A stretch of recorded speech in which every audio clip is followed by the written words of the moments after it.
Mummy papa 10 દિવસ માટે બહાર ગયા હતા ને મારી પડોશમાં રહેતી છોકરીને અમારા ઘર સાથે ઘર જેવા સંબંધ હતા અને મેં તેને અમારા ઘરે રહેવા માટે આમંત્રણ આપ્યું હતું. હવે અમે બંને રાત્રે સૂતા હતા અને મેં તેને કહ્યું કે મારે તે બધું જ કરવું છે અને તે બધું કરવાનું કહ્યું, પણ તેને ના પાડી. પછી અમે બંને સૂઈ ગયા અને બીજા દિવસે હું સ્નાન કરી રહ્યો હતો અને પછી સ્નાન કરીને રૂમમાં ગયો. પછી નિશા અચાનક મારા રૂમમાં આવી અને તેણે તે સિક્સ પેક જોઈ અને કહેવા લાગી કે તે સિક્સ પેક ખૂબ જ સારા છે. તે અચાનક મારા રૂમમાં આવી અને મારા સિક્સ પેક જોયા અને મેં તેનો આભાર માન્યો અને પછી તેને ચુંબન કર્યું અને મારા પેક પર હાથ મૂક્યો અને ચુંબન કર્યું. પછી મારો હાથ ધીરે ધીરે નીચે જવા લાગ્યો. ત્યારે તેનો નીચેનો સામાન થોડો લીલો થઈ ગયો હતો અને પછી મેં તેને તે જ રૂમમાં અલગ અલગ રીતે કામ કર્યું અને તે કહેવા લાગી કે હજી જોરથી ધક્કા માર, નહીંતર આ વસ્તુ પેટી પેક છે, નહીં તૂટે. અને પછી મેં પણ જોરથી ધક્કા મારીને તે વસ્તુ તોડી નાખી અને તે કહેવા લાગી કે હવે બહુ દર્દ થાય છે. ખરેખર આટલો મોટો ઓજાર અને મેં ક્યારેય જોયો નથી અને લીધો પણ નથી. હવે બસ કર, નહીંતર મને બહુ દર્દ થાય છે. અને તે ના કહેવા છતાં પણ મેં જોરથી. નમસ્તે મિત્રો, મારું નામ અજય છે અને હું ગુજરાતનો રહેવાસી છું અને હું 28 વર્ષનો છું. આજે હું તમને મારી સાચી કહાની વાર્તા કહેવા જઈ રહ્યો છું અને આ વાર્તા તે સમયની છે જ્યારે હું કોલેજમાં ભણતો હતો અને મારી પડોશમાં એક છોકરી તેની મિત્ર સાથે રહેતી હતી. તેમણે ભાડે રૂમ લીધો હતો અને હું પણ મારા મિત્રો સાથે રહેતો હતો. તેમણે એક રૂમ ભાડે રાખ્યો હતો. તે છોકરી મારી સાથે કોલેજમાં ભણતી હતી. તેનું નામ નિશા હતું.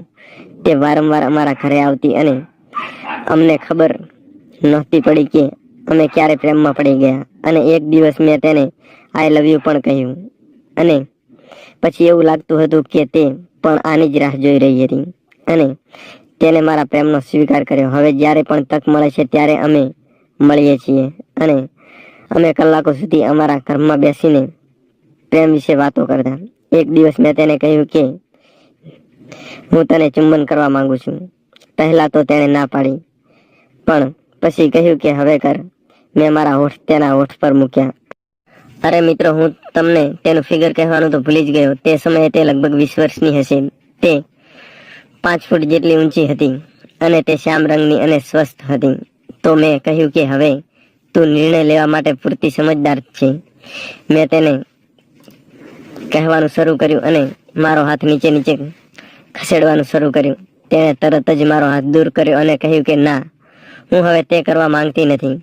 મેં તેને પૂછ્યું કે કેમ? તો તેણે કહ્યું કે ના એટલે ના. મેં તેને ઘણી સમજાવી કે જુઓ નિશા, હું તમારા પ્રત્યે ખૂબ જ વફાદાર છું. તું મારા પર વિશ્વાસ કરી શકે છે. મેં તેને ઘણો સમજાવવાનો પ્રયાસ કર્યો, છતાં પણ તેણે મારું કંઈ જ સાંભળ્યું નહીં અને ગુસ્સામાં તે જગ્યા છોડી દીધી. તે સમયે મારા માતા પિતા ત્યાં નહોતા. તેઓ ગામ ગયા હતા. થોડા દિવસો પછી મારા માતા પિતા પાછા આવ્યા. પિતા સવારે કામ પર જતા અને મમ્મી તેના મિત્રો સાથે બેસતી હતી. તે દિવસ પછી મને પણ ગુસ્સો આવ્યો. તેથી મેં થોડા દિવસો સુધી નિશા સાથે વાત પણ ન કરી અને થોડા દિવસો સુધી કોલેજ પણ ન ગયો અને તેનો ફોન પણ ન ઉપાડ્યો અને તેના મેસેજના કોઈ પણ જવાબ પણ મેં ન આપ્યા. પછી તે સમજી ગઈ કે હું તેના પર ગુસ્સે છું.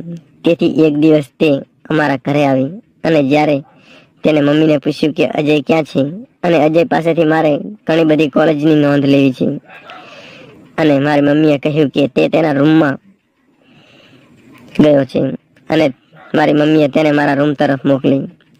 તે મારી પાસે આવી અને મને ગળે લગાવ્યો. મેં તેને કહ્યું કે મારે તારી સાથે વાત નથી કરવી, તું અહીંથી જતી રહે. પણ કોઈએ સાચું કહ્યું છે કે છોકરાઓ ઘણા દિવસો સુધી છોકરીઓને સમજાવવાનો પ્રયાસ કરે છે, પણ છોકરીઓ માનતી જ નથી. પણ છોકરી સંમત થઈ ગઈ. પણ ત્યારે તે એકવાર તેને હા પાડી દીધી. ત્યારે હું મારી જાતને પણ રોકી ન શક્યો અને હું પણ હા કહી દીધી અને ત્યાર પછી તે ત્યાંથી જતી રહી. થોડા દિવસો પછી ગામમાં જમીન અંગે વિવાદ થયો. થોડું કામ ચાલુ હતું તો મમ્મી અને પપ્પા થોડા દિવસો માટે ફરી પાછા ગયા અને આ વખતે તે પાછા ગામ ગયા હતા અને ત્યાં હવે મમ્મી પપ્પા 10 દિવસ રહેવાના હતા. મેં નિશાને મારા ઘરે રહેવા માટે આમંત્રણ આપ્યું. હવે રાત્રે અમે બંને સૂતા હતા. મેં તેને ફરીથી કહ્યું કે હું પણ આવું જ કરવા માંગુ છું. તેણે ફરીથી ના પાડી. પછી અમે બંને સૂઈ ગયા અને બીજા દિવસે હું સ્નાન કરી રહ્યો હતો. સ્નાન કર્યા પછી હું મારા રૂમમાં ગયો અને પછી નિશા અચાનક રૂમમાં આવી. તે રસોડામાં હતી અને તેણે સિક્સ પેક જોયા અને કહ્યું કે અરે, તમારા સિક્સ પેક ખૂબ જ સારા છે. મેં તેનો આભાર માન્યો અને પછી તેની પાસે જઈને તેને ચુંબન કર્યું અને સમજાવ્યું કે જો હું તને હમણાં કહીશ તો તે ના પાડી શકશે નહીં. અને પછી મેં તેનો હાથ મારા પેક પર રાખ્યો અને ધીમે ધીમે મેં પણ એવું જ કરવાનો પ્રયાસ શરૂ કર્યો.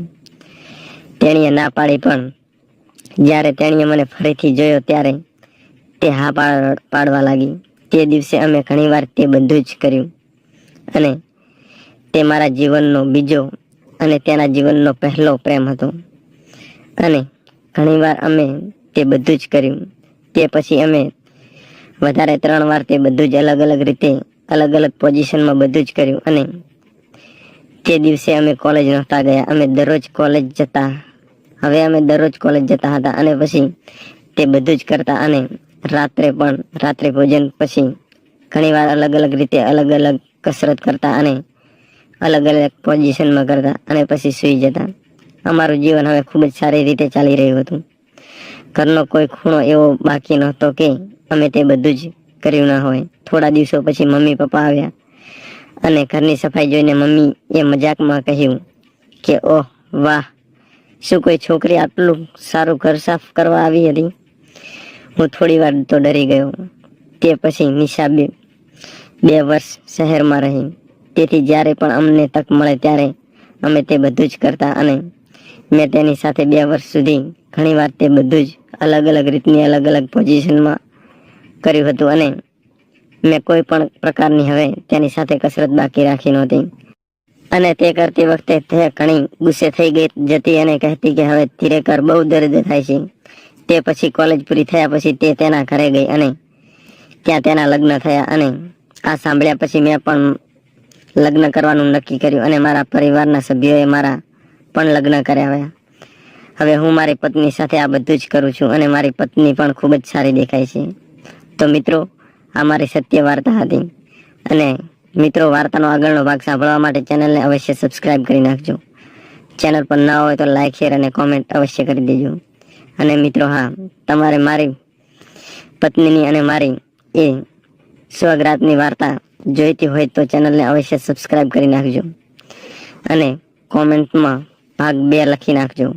તો ચાલો મિત્રો, ચેનલ પર ના હોય તો અવશ્ય સબસ્ક્રાઇબ કરી નાખજો. અને હા, વાર્તાને તમારા મિત્રો સાથે શેર કરજો. મિત્રો, વાર્તાનો આગળનો ભાગ આનાથી પણ વધારે રોમાંટિક છે. તો મિત્રો, ચેનલને અવશ્ય સબસ્ક્રાઇબ કરી નાખજો. તો ચાલો મિત્રો, આજની વાર્તામાં આટલું અને ફરી કાલે મળીએ એક નવી વાર્તા સાથે. ધન્યવાદ.